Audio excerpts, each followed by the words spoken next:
We're live. We're going live here, man. We're live. We're live here too. Humility. Yeah. What about it? We're going to talk about humility. Okay. I like humility. By the way, hi all. Thanks so much. And by the way, I have a couple of folks that have sent emails this past week that are actually apologizing for giving feedback. Never apologize to us. We want it all, the good, the bad, the ugly. Just bring it on. Like, and I know this week I've got the microphones a little louder on my end. Yeah. I'm figuring things out, but in terms of content, we welcome it. So don't ever have to apologize for giving us feedback. I've been yelled at by everybody, so I'm a lawyer. I can take it. So, humility. Okay, and it's a good subject with me because it took a long time in my life, much into my adult life, to actually find it. Yeah. But I think the reason I bring it up is we as a society right now are probably not a very humble people, and I think our interconnectivity with the internet and certainly with social media has made us maybe not, or maybe even less humble.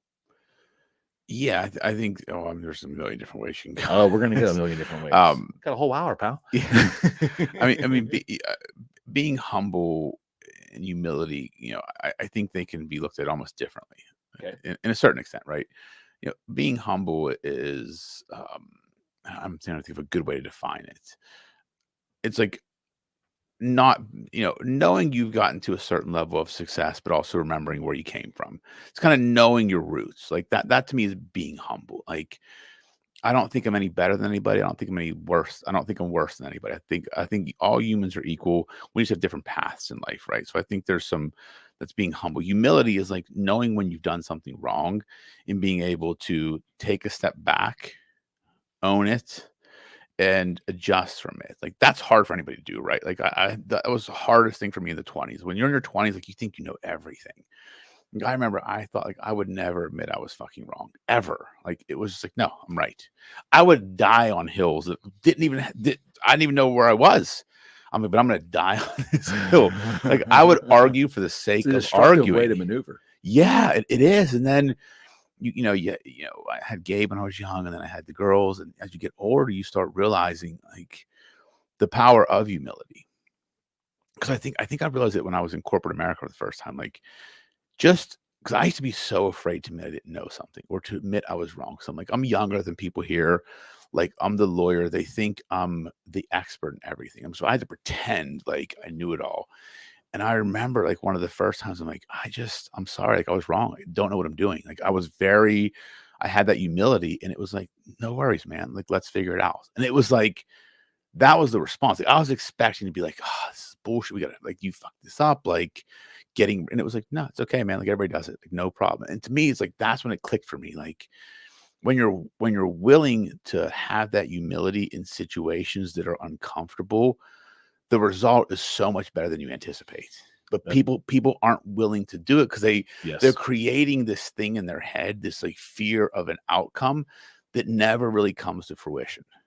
I think so. And I feel that most people are good. I absolutely believe that. And I think that most people will give you the benefit of the doubt if you're contrite and you can own up to either a mistake or have enough humility to say, hey, I'm working through this. I might be new at this, or I'm having trouble with it as well too, but I'm going to help you once I get this figured out. Once you're honest and open, from a humility, coming from a humble standpoint, most people are okay with that.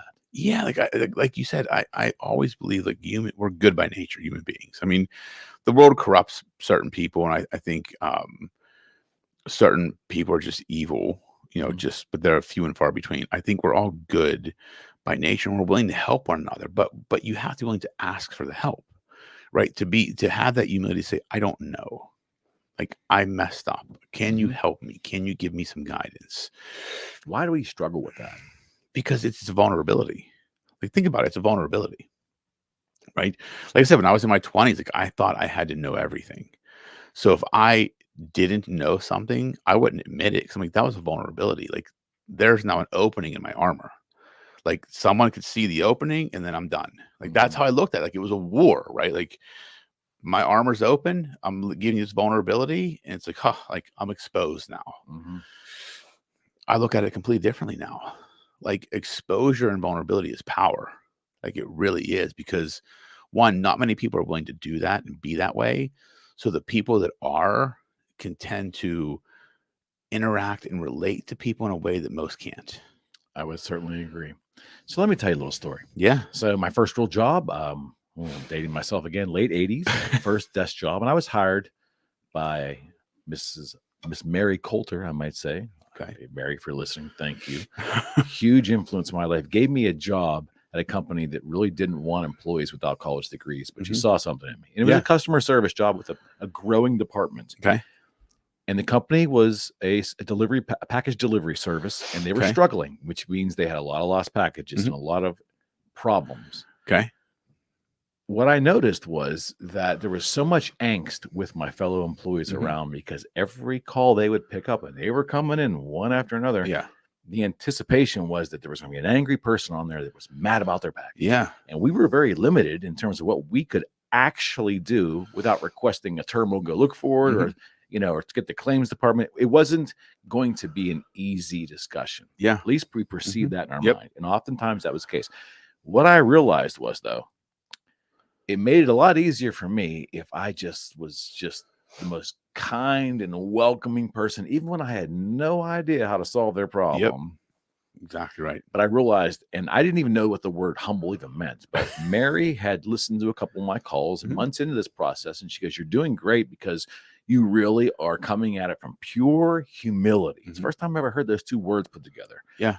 And I think I might have asked her, like, well, what do you mean? She goes, "You're not deprecating, excuse me. You're not, but you're coming at it like you are certainly there to listen to everything they want to say, good or bad. And you are coming at it from a point of going to help immediately. And if you don't have the answer, you'll go get it. You're letting that person know that you're engaged and you're there to help no matter what. And in the end, you're just very, very nice and kind and polite." And she said something to the effect of, if you do that to a stranger, it's very difficult, regardless of how angry they may be, for them to remain angry or vent their anger at you personally. And if they don't do that, it makes it easier for you to actually do your job. 100%. It made so much sense to me. Look, so I come at it from this humility thing, and I'm really nice to people, and things work out for me. Yeah. So my young mind in my early 20s, like, wow, this is a lesson. Yeah. Kill them with kindness. This is a lesson. Exactly right. And Genuinely. And I see that now, like anytime you had an issue with a client, like maybe a client had an issue with how, a matter was handled by one of the attorneys in the firm, and when they want to talk to me. So like my anticipation of going to that call is like, they're upset, they're mad. Like, and it's like, I don't get that anxiety of talking to them. It's like, I know that like I need to own it. It's my firm, my name on the wall. I need to own it. And I approach that conversation of like, yes, like we messed up, that I own that. My name's on the wall. I own that. I apologize, and I will take ownership of that. I said, now how do we move it forward? And just doing that like diffuses things so quickly, because it's truly about you're addressing it head on. I'm owning it and saying, okay, like we got it out of the way. Like, how do we move forward? And then in those situations, I find the clients want to just give us more business because they know that, okay, they admitted they messed up. They didn't try and hide the ball. They didn't try and, blame someone else. They owned it, took responsibility for it, made adjustments, and moved things forward. And they appreciate that. Because like we're all human. Like we all make mistakes. Yes. Like you can't expect us to be perfect all the time. And what's so beautiful about the whole process is if you do the next little position of thinking there, it creates incredible business opportunities. Absolutely, it does. Without even intending to do that, it's just like, I'm just want to be good to the people, treat them right, and give them what they expect. It's a residual benefit. It is. It really is. Opportunity sometimes you couldn't find on your own if you were trying. 100% right. And that's why I always say, like that's why my TED talk was about kindness. Like it's really that simple. Like life is truly that simple. Like I'm 46 years old, right? Like, not that I've been through hell and back, but I've had a career in the legal profession, which is an adversarial profession. Been in corporate America, been in businesses, and I look at the Red Sox fan. Yeah, right. Listen, man, I bet on them to win the World Series, man. 7,000 plus 7,000. So it's okay. I like those odds. I know. But it's like that one variable that I think is something that's missed by so many people, but it's so powerful, is kindness. like just be kind to people, genuinely kind. Like, don't, that doesn't mean be a pushover. That doesn't mean like being nice and being kind are two different things, right? Being kind mean like treating people with dignity and respect and speaking to them in a certain way. That has helped me more than anything in my career, more than the books I've read, the experience I've had. Just that one thing, just being kind to people, has given me more benefit over anything else in my entire career. And it's such a simple principle that we learn it when we're in kindergarten. And so many people forget about it. Would you say that the act of being nice can be fleeting, but the act of being kind, because it takes a little more, not only effort maybe, but it takes more of a process, comes across more genuine? Yeah, I think being nice is an action, and being kind is a way of being. Okay. You know what I mean? Like, I can be nice to you by holding the door open. But the fact that I thought to hold the door open is my trait, my way of being. I'm a kind person. So the nicety is the opening of the door. The gesture. The kindness is the thought of the gesture. So that's just my way of being, right? Certainly. And it's just kind of the way I operate. Like, if I'm walking with a woman, I let them, go out the door first. I open the door for them. I let them walk in a room first. Like, there's just certain things that are just ingrained in me because of the way I was brought up and the way I operate. Like, if I'm walking down the street with Laura, like, I'm closest to the street, like she's closest to the buildings. Just those little things that the actions are niceties, but the way of thinking to even put that in perspective is just being kind. Certainly. And that often gets on the male side, often gets lumped into the idea of chivalry. And it's very wonderful to see signs that chivalry is not dead. Yeah, it really is. Society. Yeah, like, and I love seeing that. Like, you don't see it often, but I love when I do see it, because it's like, yeah, there are still good people out there, and it gives you hope for our kids. Certainly. Because it has to be taught, though. It does, or it has to be observed. It's more of an observation than a teaching. Like, I can tell Gabe, and I said this last week. I think you can tell your kids till you're blue in the face to do X, Y, or Z. They will only do what you do. Yeah. Like, if I say open doors, and I don't open doors, they're like, "What the fuck, dude? Like, I'm not gonna do what you say if you're not gonna do it." Right. But if I just open doors and that's just how I am, they realize that's the way I'm supposed to operate. It's a very good point. When we say it needs to be taught to children, or we suggest that it might be great to have that taught to children, I definitely include in the idea of it being taught is not just verbal. It needs to be shown. Yeah. We all need to be better. That's the part we miss. Yeah. Like, we all need to be better people. Like, we're all flawed. We all make mistakes. We've all been assholes, right? I think collectively as a society, we all need to start looking at things and saying, how can we be better human beings? Like, and not call each other out, and not like, like, you see shit on social media where people are just mean and like calling out exes and saying all this bad shit, and like putting negativity out there. It's like, just be positive. Like, you can talk about someone all you want, but you have no idea what's really going on in their life. Correct. Like, think about that. Like, I can say anything I want about a person that pisses me off, but they may not even realize they pissed me off. It might have been a reaction they had because of something that happened earlier in the day that I have no knowledge of. So I'm making an assumption about a person and an action that is causing me to feel a certain way based upon information I don't have. Very limited information. Very limited information.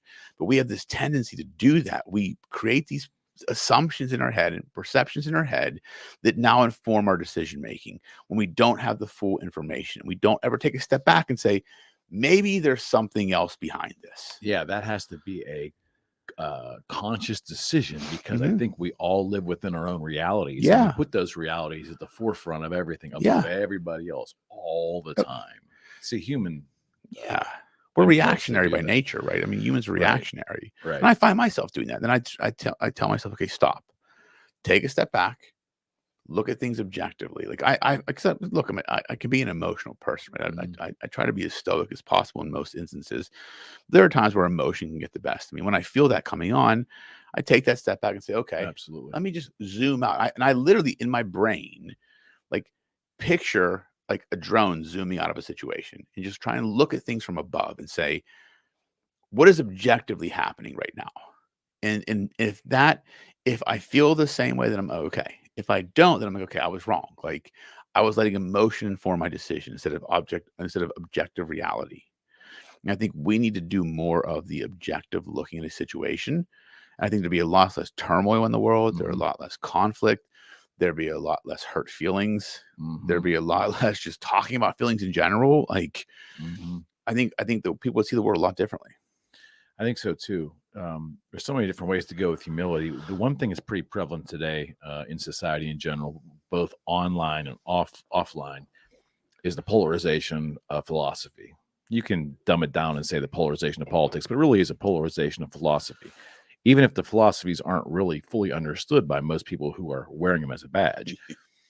But when you unwind that, I mean, think about how bad that is. That is simply your assumption that I believe wholeheartedly in a philosophy that you don't necessarily agree with, a philosophy that you might not really even understand, but for whatever reason, you in your mind have decided you don't agree with that. And then labeling and judging and putting up this colored view of me because of that one reason. That is almost the definition of non-humility, right? And that's how we operate today.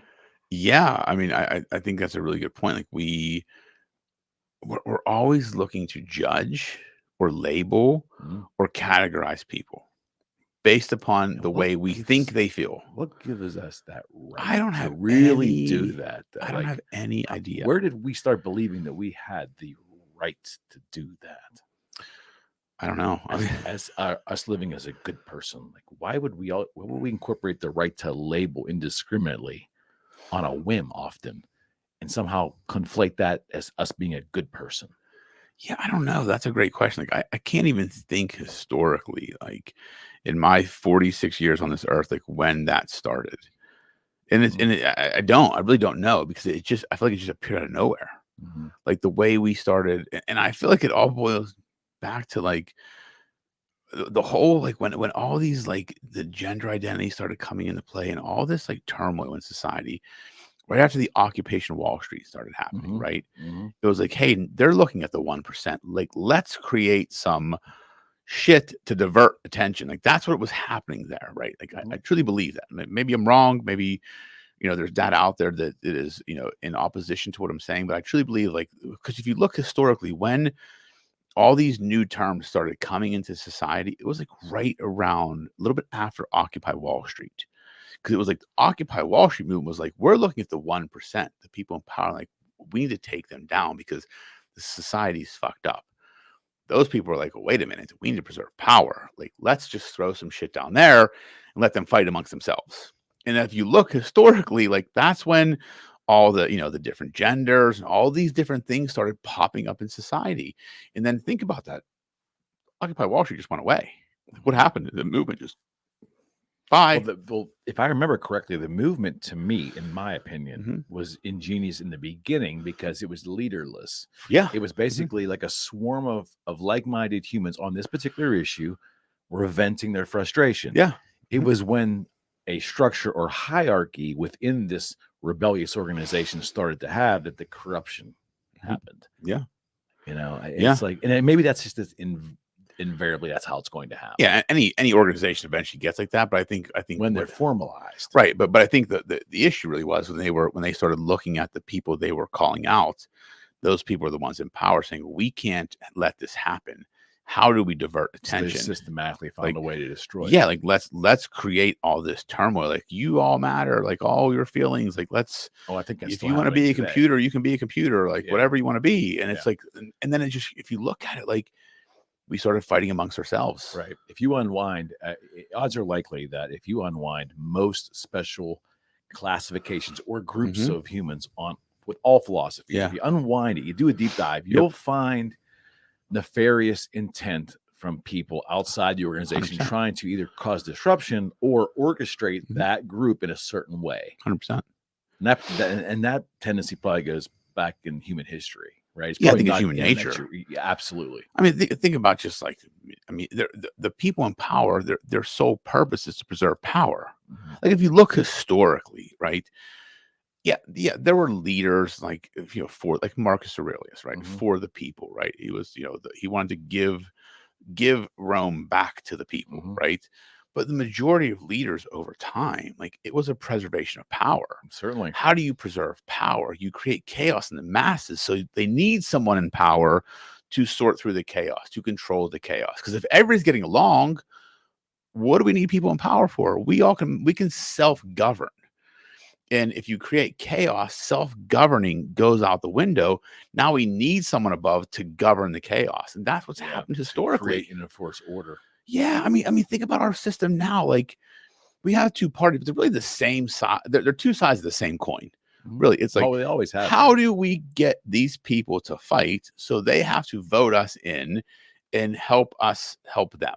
And that is why the two-party system never ever goes away. Right. You have talk of one election, a third party candidate rises up, gets a little Never media, but it's really an ego stroke for the people who are trying to do it. In the end, the system, the two-party system, I believe, is perpetuated by those who want to keep order. Yeah. That is truly why. Why they don't want Trump in this time, because he will be a one-term president and he will burn the motherfucker He's a threat down. To order. Their order. He's a threat to their order. That's what I believe. Their control. Yeah. But isn't that interesting that if we unwind the political thing, that the idea of humility is genuinely kind of always lost on the political front? Oh yeah. Yeah. I don't know one humble politician. Like people would give Trump all this shit for like being this asshole. Like, name me one politician in either party that's truly humble. Well, it's a game of self-promotion, right? You have to promote yourself, especially in the House. You're doing it every 2 years. You got to run, right? So if you want to be elected, people need to know who you are. You need to promote yourself.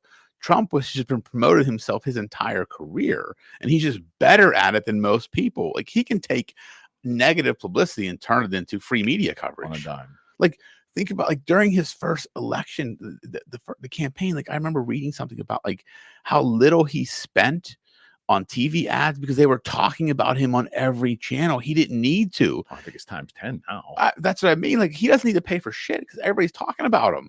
Like that's what they think they're doing all this damage to him. All they're doing is lifting up his base and creating more people in support of him. So we're not going to have any examples of humility from our political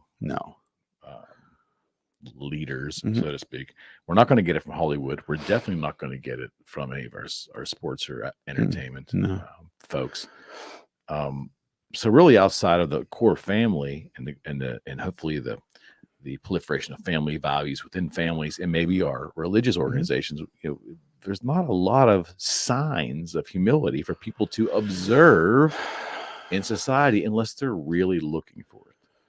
Yeah. And I think people are so self-absorbed that they're not looking for that. They're not looking, they're not looking to see humility or see people being humble and active. We're too self-absorbed. And I think that people, I'm trying to think of the way to put this. Like, I think people are so in their heads about everything, right? Like I remember like when I first started public speaking, I remember watching videos on like just like techniques. And this is one of them I watched was talking about, you think people in the audience are thinking about you. Less than 3% of the audience is actually paying attention and thinking about you when you're up there speaking.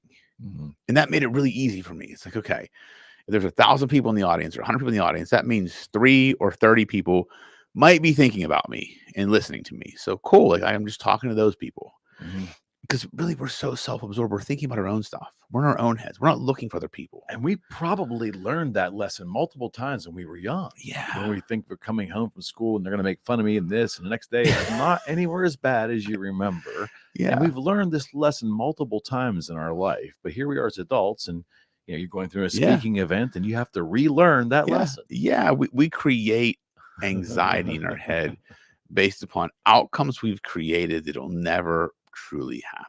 Like what do they say fear stands for? False evidence appearing real. Like that's really, think about it. Like we create a fear in our head of a worst case scenario that really, in most instances, never happens. True. Like fear of public speaking. What is the actual fear? I'm going to screw up. I'm going to forget what I'm going to say. What's the worst that can happen? Oh, well, you're not going to die. You're not going to get injured. No one's going to give a shit about it. 2 days from then, you might make yourself on a viral video.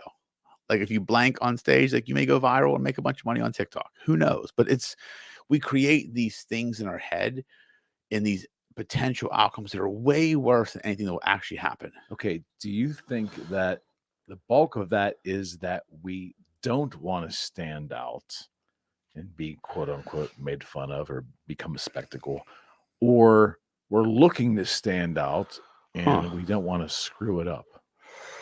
That's a good question. Like, I don't know. That's a really good question. Cause I think it's person dependent, because I do think there are people that want to stand out. I think there are people that want to hide in the crowd. Like I The think same event can cause anxiety on both realms. Yeah. I mean, because like I know, like my wife, like she's an introvert. I'm an extrovert. So Nah, you're not an extrovert, right? But when you think about energy, right? Like introverts typically, they lose the more people they talk to over the day, the less energy they have. They lose energy. Like I gain energy by talking to people. Right, like I'm more energized. You Like feed off of it. yeah, I feed off of it. So it's again, I think it can go both ways depending on the person. I think so. I think, and it's interesting. We talked about this a couple of weeks ago too, that, there are definitely aspects of life in general that just aren't taught formally to the young. And one of those is emotional intelligence, and the idea of teaching young folks to harness and, for lack of a better phrase, try to control their emotions better. We rely on families for that kind of development, and in society, maybe in general. And again, we're probably going to go down areas here that some folks think that the school shouldn't be involved in that, and some thinks the school should. But the idea of curriculum based on emotional intelligence, we just don't. There's great books on it, but we really don't make that part of the curriculum of how to better get along with your fellow man. Yeah, I think we should. I honestly believe, I think it should be integrated in public education. I do. I think at least when they get to high school. I think when they're young, it's a harder concept to teach. You probably got to find a different way to teach it. I tend to think, though, we also right now get too caught up in emotions. We're almost talking too much about emotion and letting emotion dictate our decisions and letting our feelings dictate our decisions. Didn't we get there because maybe they're not coming out of school with an idea? They're not emotionally equipped. They're not emotionally intelligent. Yeah, they're not emotionally equipped, right? So they come out and they just their feelings dictate everything. I feel sad. Say I'm not going to go to work. Well, that's not really how the world works. You can't just say I'm not going to show up today because I don't feel like. Well, those feelings probably have been enabled. Those are feelings, and thus the subsequent actions have probably been enabled at times, and that's been a mistake. Yeah, and again, I think it's our generation caused the problem. Yeah, I think we were the ones that tried to make it a lot easier for our kids, and in some extent coddled them. And I think we got away from traditional American values. I think just traditional values in general, and I don't want to say encouraged, but we haven't. I'm not saying discouraged feelings. That's not what I mean by this. What I'm saying is I think we've let kids let their emotions run their decisions. Very dangerous. Let their emotions dictate what they do and don't do. Dangerous for adults as well. Absolutely. Like logic's left the building. Like making decisions from a logical perspective is in me the way to go. Emotion can help inform some of the information you need to make a logical decision, but logic should always be on the forefront. Logic should always be dictating the decision. Informed by emotion, but dictated by logic. Driven by emotion to get to the position where you can make a logical decision. Where it's important enough that you're going to make a decision. Yes. A logical decision. Correct. Emotion can drive the passion to get there, but once you're there, the actual decision needs to be based on logic. And it's in a turn, I think it's almost like a screw has to turn at that moment when you have enough motion to drive yourself to the position that you're going to make a decision, and then you got to put the emotions at bay. And I don't think we're real skilled as a people. I don't think we're real skilled at doing that. Think about that, right? Like, being able to control your emotions is really about what stoicism is. Mm-hmm. It's about core. Looking at just what is and not letting the emotion of a situation dictate you, because you can't control certain things. You can only control what you can control, which are your emotions. So when you learn to control your emotions and look at things as a this is just what it is state of mind, it makes maneuvering life pretty easy. Oh, certainly. And I don't know if Epictetus was him or not, but he used that phrase, a fictional assumption. You don't drive your decisions based upon your own fictional assumption in your head or something. You're basically created in your mind the outcome. Yeah. Yes. And it's generally because we're human, it's not a good outcome. Yeah. And we buy into it as fact. Yes. And we start to perceive that as a reality. Yeah, absolutely. And that's a huge problem when we create these negative outcomes or consequences in our head that haven't happened, that probably will never happen, but it's informing and dictating the way we're making decisions now.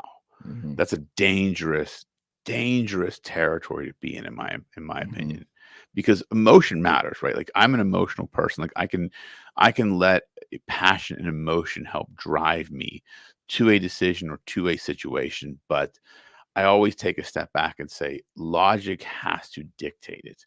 Logic has to be on the forefront. I have to look at the total picture, all the information I have, emotional information, objective information, subjective information, say, okay, what is the best logical decision to make from this set of facts and information and feelings, and then move forward.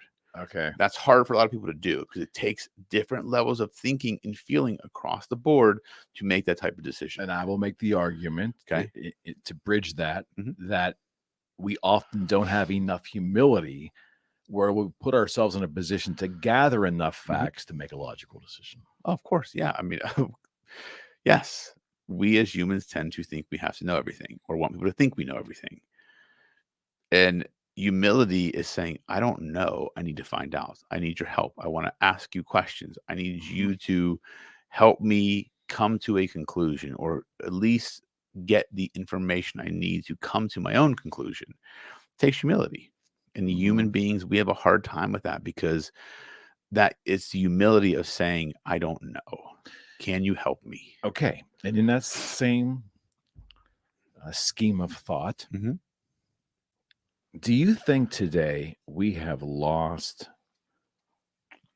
potentially the art of asking questions because we're predominantly we are maneuvering in society, making a lot of assumptions that we know so much more than we actually do? I mean, if you ask my wife and my employees, they'd be like, you ask way more questions than you probably should. You're very much an inquisitive person. And that's where my brain goes. Right. Yes. But do I think people in general tend to ask less questions? Yes. I think in my observations of life and dealing with friends, with clients, with colleagues, I think there is a lower level of inquisition across the board. I think because people think they have to have all the answers, so I will pretend like I have all the answers. Living by assumption. Yeah. Is what I've been saying for a decade or so. It appears that a lot of the world is maneuvering in a way where they are living by assumptions all the time, and it's flipping dangerous. Yeah. You should never assume anything.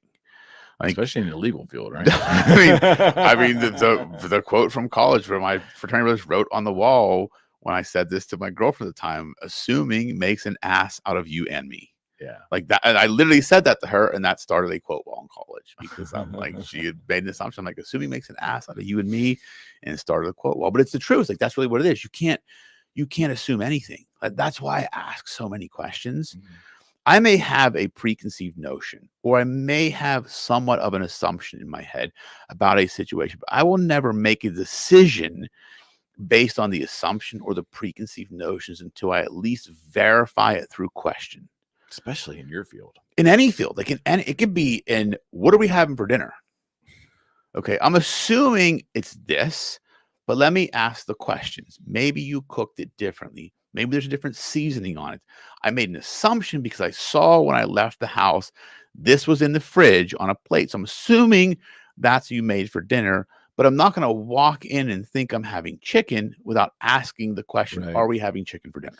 And where I'm puzzled by this whole thing is that again, my view, my personal view, when Google became a thing in the late 90s or whatever was before Google, like Excite, Alta Vista, when a search engine was there, I remember saying to myself, my curious mind now is going to have an orgasm, because anything I'm thinking about on this planet, any whim that I have, there's a magic box that I can type out a question and I'm going to get all these. Now, of course, I was naive to believe that all that could be true, Right.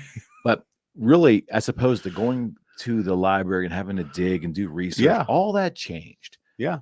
I would have thought at that time that it's going to really make people more inquisitive and a sharing of knowledge. And we were really going to be going to the internet with intent to find out information about different kinds of things.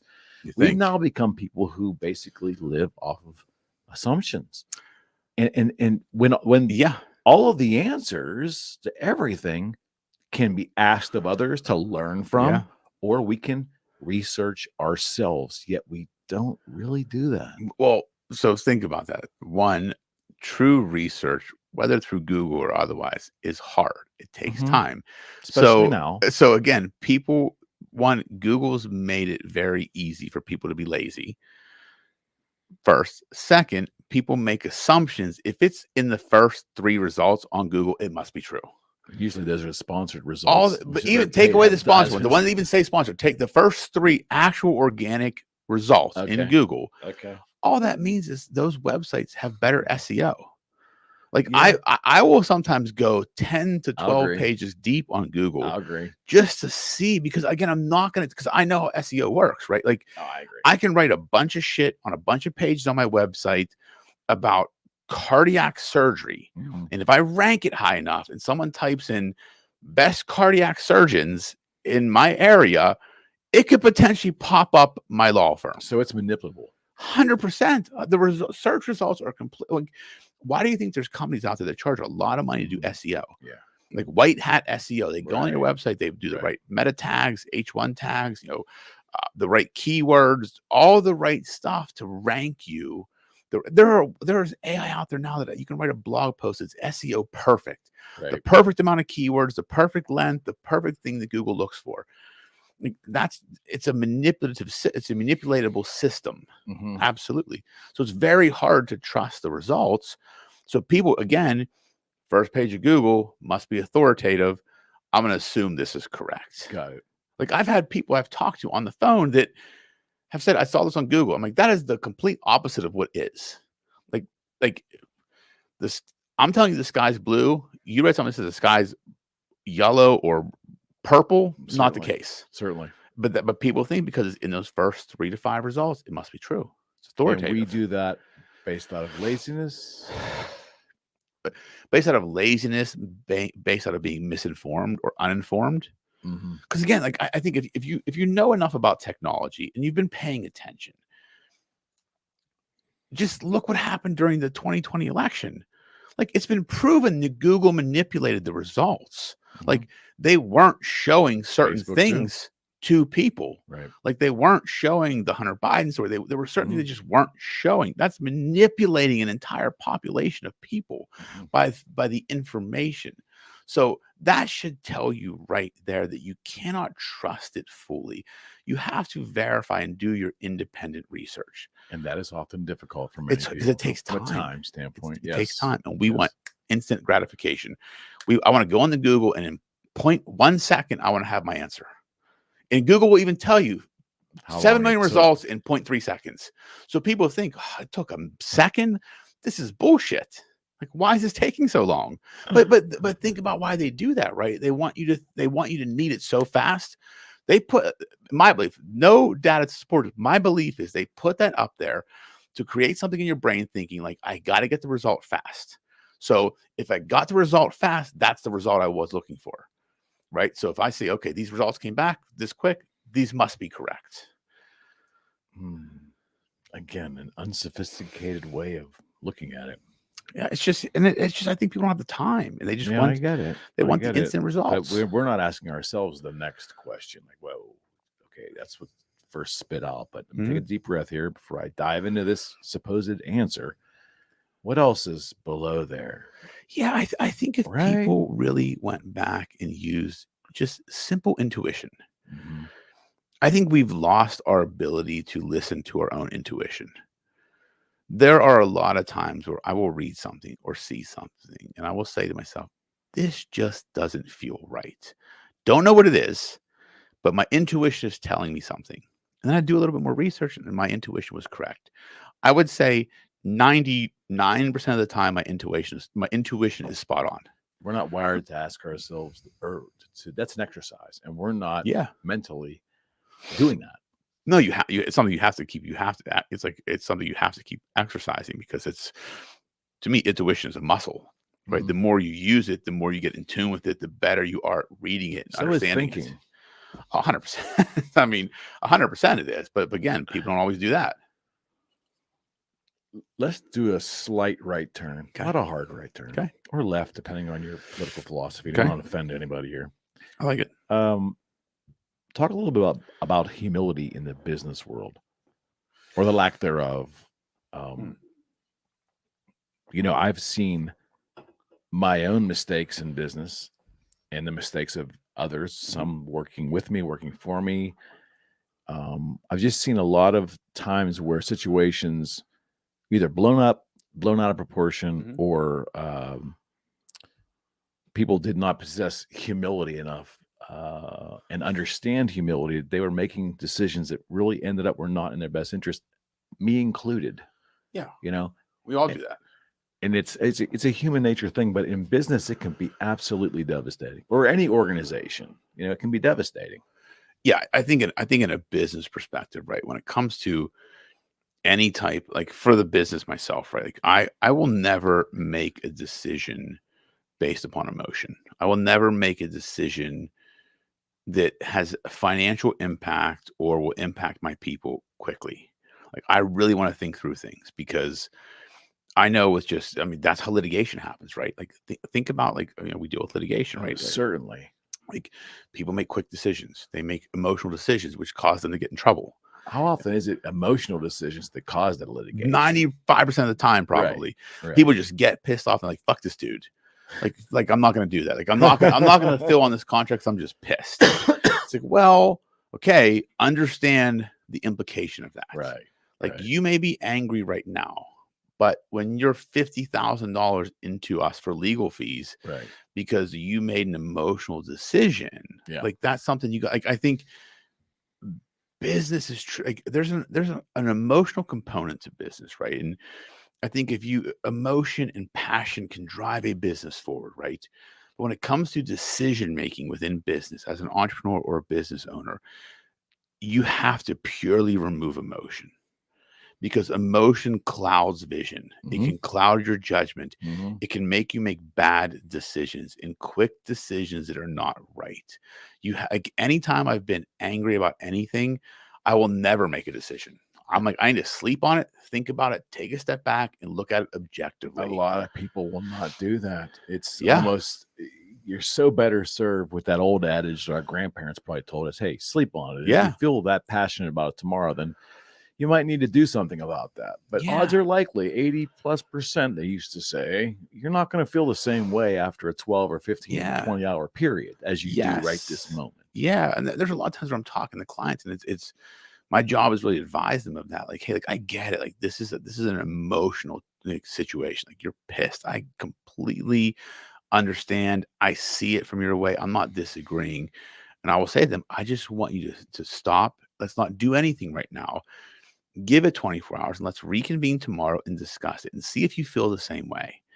99% of the time, they will call the next day and say, "You were right. I'm glad we took time. Like, here's what I want to do." And they don't let, because it's so hard, and it's my job as a lawyer. When I see a client get away, it's my job to help them pull emotion aside. Walk them back. And you say, let's remove emotion. Like, I feel the emotion, like, be pissed, like, be angry. Absolutely. Let's not make a decision that can have a large financial impact based upon that emotion right now. Let's sleep on it. Let's think about it. Let's run through a pros and cons list. Let's look at the probability of outcomes. Okay, if we go this way, what's our probability of success? What's it going to cost us to get there? What's the probability of losing? What's it going to cost us to get there? And let's make a financial and do a risk analysis and say, what is the best logical decision to make based upon the facts we have without emotion? Okay. Do you think we're more inclined to act, for lack of a better phrase, irrationally out of that emotion because that's the trend and the speed of society now? Do you think that plays into it? I mean, people do it all the time.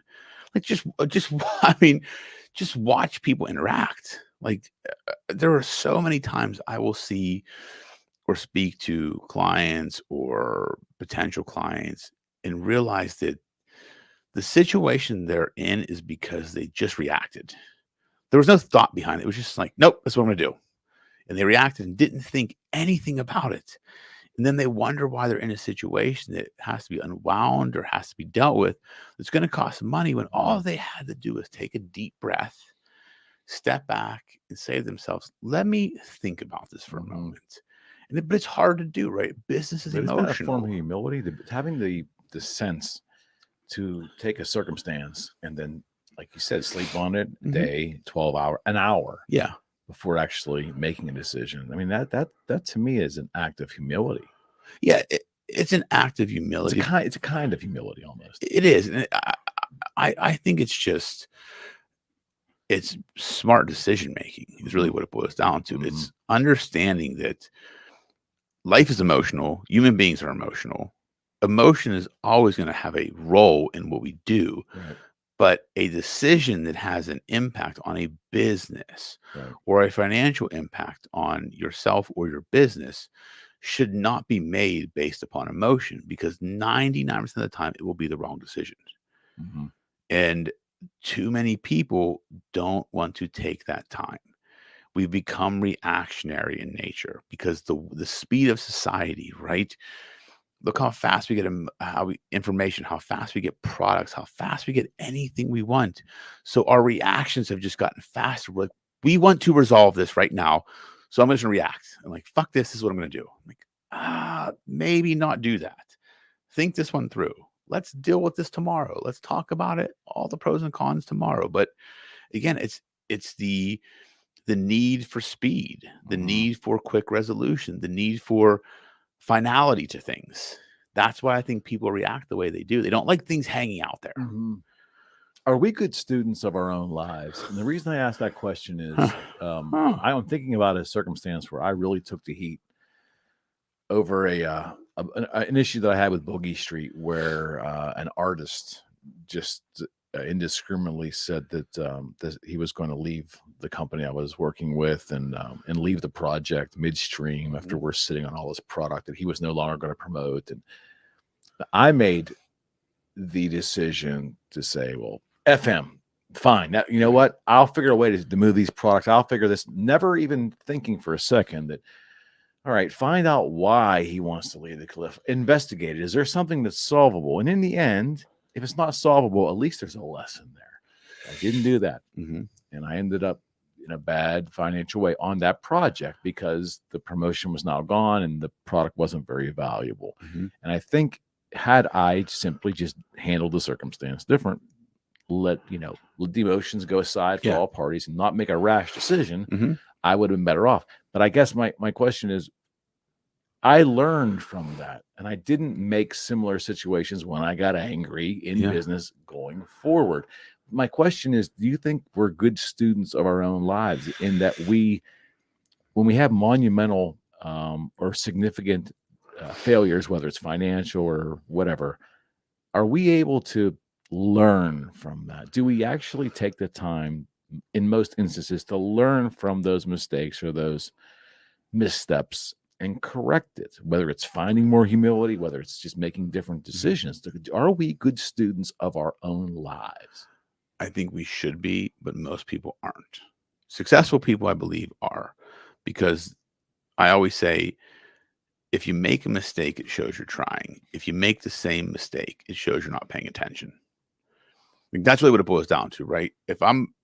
I encourage people to make mistakes because it shows you're trying. You're pushing the boundaries. You're going outside the box a little bit. You're going to screw up. And you learn from those. If you make the same mistake twice, that just shows me you're not paying attention. And to be successful and to be a good student of our own lives, we have to constantly be paying attention. But I think because there's so many distractions in life today, we don't pay attention to our own mistakes as well as we should. I think that's what causes people to get really screwed up, because just think about how much information comes at us every day, like how many distractions we have. So if I'm not in tune with the mistakes I'm making, how I'm operating, I might just keep making the same mistake over and over again because there's so many other things distracting me. Okay. And I think that's why people have a hard time being that student of their own mistakes, that student of their life, because there's just too much noise. But if you look at typically successful entrepreneurs, successful business people, successful professionals, just people in general, they're successful because they can block out the noise. They have a level of focus. When you have that level of focus and the ability to block out the noise, you very rarely make the same mistake twice. Because you make the mistake, you say, okay, let me look at this, analyze it, understand what I did and didn't do, how I got here, and not do it again. So to be focused just shows me you're paying attention. You probably won't make that mistake again. Yeah. I would like to think we're decent students of our own lives, but I don't like to think that. I'd like to think that too, but I'm not saying we aren't. I'm not saying we're terrible students. I think we all have our ups and downs, right?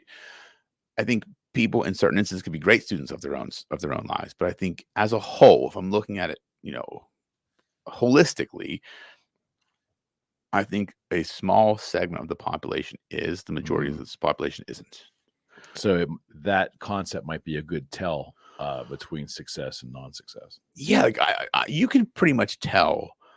People I've worked with or people I've talked to, if they keep making the same mistakes, repetitive mistakes, they're not going to get to a level of success that they can attain because it just shows you're not paying attention. And to be successful in anything, business, the law, any type of industry, you have to be focused and paying attention because you're going to make mistakes always. Like I make mistakes every single day. I can't tell you the last time I made the same mistake twice. And I just think because I'm trying to always pay attention and learn from them and say, okay, I did this wrong. How do I do better next time? What do I have to do differently? It's a level of, you just got to be in tune with what's going on and just be very focused. And it's hard for people to do. I know, journaling to me, writing daily in any capacity at any length, but just recording life experiences, thoughts, outcomes. It's the best way, I think, to put yourself in a prime state to be able to learn from your life. Oh, 100%. Like journaling, I love journaling. Just the act of writing every morning, and I just write a page, but it's a stream of consciousness. Sometimes I'm like, what am I even fucking writing? Oh, it's comical to look back. I have tons of fun looking back. I mean, if I pull out old journals from like years ago, I'm like, important? What was I even like? I don't know what this means. But isn't that so? Think about what you just said. That is another great lesson to anyone, why they need to understand that your mental state evolves and changes every time. Great point. So why make a very rash decision on anything? It's a great point. Because you have proof that you were thinking differently over time. I mean, when I look back, I just did this a couple weeks ago. I looked back at one of my old journals. I was like 2019, like when I first left corporate America. And it just the thing, I'm like, why did I even give a shit about any of this stuff I was writing about? Like none of it even made sense to me. Yeah. And it's just, but that was my state of mind at the time. Like that was my state of mind. It's evolved exponentially since then. But in that moment, that mattered to me. Right. And it's just, and that is, you're exactly right. That made me like take that step back and say to myself, I'm always evolving. So I can't get caught up in the now. Yeah. Because the now will be different Yeah. 6 weeks from now, 6 months from now, 6 years from now. The now is always going to be different. Right. And it's just, that's why journaling, I think everybody should do it. Yeah. Zig Ziglar one time gave a presentation. Part of it was, he was bridging on journaling and so forth. And he said that the great thing about it, it's a lasting proof of the beauty of life because it's ever evolving and it touches everybody. Yeah. No one is exempt from it. You're never going to feel the same way today. Right. Tomorrow. You're not going to feel exactly the same. It's a reflection of the beauty of life. It's the ever evolving changes within the human. It's documentation. It's right. Do you ever go back and read them and like see a name like, I know who this is? Oh man. Like I'm like, this name, like I don't know who I was talking about. Mine go back to the September of 1990. That's when I started doing it. That's wild. That's 30 some years. I was typing at that time I was typing. I was using all caps. I mean, imagine trying to read that. That's like you were yelling. But just like the the dates I was going on, the guys I was hanging out, the things that were important, budgeting out for the week that I had enough beer money for Friday. Yeah. I can't play golf Wednesday because Miranda's charging this for golf now, and I won't have any beer money for Friday. But just the things that were so important at that time. And that's kind of comical, but I would venture to say if I went back 6 months and started reading some of those journal entries, and I every year between Christmas and New Year's, I mean, my drill. I go back and reread the whole year at my leisure, because that week off, he's an attorney. They're always working, but for realtors, between Christmas and New Year's, not a lot going on. So I will go back and reread the entire year. And I will tell you from month to month, like the levels of importance and things change. Yeah. The coolest thing for me, the last point I would say about journaling, just one thing I've always done is write down my goals. Like I always write down like my 10 goals. That can get comical to read, but we make vision boards every year, and I can look back at the goals I wrote in the vision boards. I will tell you, and the power of writing them down. Most definitely. Like, I will tell you this with accuracy. About 90% of every goal I've ever written down since I started getting serious about doing it and creating vision boards, I've got. Oh yeah. Like about 90%. Yeah. And the other 10% was because the goals changed. Right. Like I didn't want that anymore. That wasn't important to me anymore. Right. But if I look back, like the things that really matter, like the growth of the firm, professionally, personally, like the things I've achieved and accomplished and obtained, were all written down at one point in time. From the watch on my wrist now to the car I have. You make it real when you write yourself. It's magic. It is. You put pen to paper or keystroke to file. Do the pen to paper. It's cathartic. It is. But you are making that thought real. It becomes 100%. It starts to live and breathe at that moment, whether it's a goal, whether it's an idea, whatever. But it's fleeting if you don't write it down. It's fleeting. No, you're right. It really is, and that's why, like when I started doing it years ago, it's a powerful thing, and and the goals adjust over time, but it's looking back. I'm like, wow, like because you never know if you're going to accomplish them or not, and it's always you look back and like, man, like I wrote got that, did this, crossed this threshold, did this, and it's cool to just see the history of your progression in life. It's almost like you're looking at a video game. It's like my experience levels in a video game. It's like I can see me crossing certain thresholds based upon what I wrote in the past and the things I've documented growth as you're living your life. Yeah, and it's really cool. I would encourage anybody to do it. Yeah, and it can be done in any capacity. It doesn't have to be formal, but just have a system. And if you can incorporate. If you do it digitally and you can find a way to incorporate photographs during the week that you take places and then link those in, it can really become amazing. Yeah. Don't rely on your social media history to be there for you. I mean, Facebook could pull up stakes or rob you of that history anytime they want legally. Absolutely. 100%. People, I can go get my books printed from Facebook. You could, but it might not always be there. Right. Exactly. That's exactly right. Yeah. So, man, it's a good marathon with you sometimes, man. Listen, it's man, the deep dive. It's great. We go deep, man. It's Tuesdays. Tuesdays are deep days. Yeah, they are. As always, friends, thank you so much. We'll be back next Tuesday and we'll do it all again. Yes, we will. All right. Have a great week. Let's see.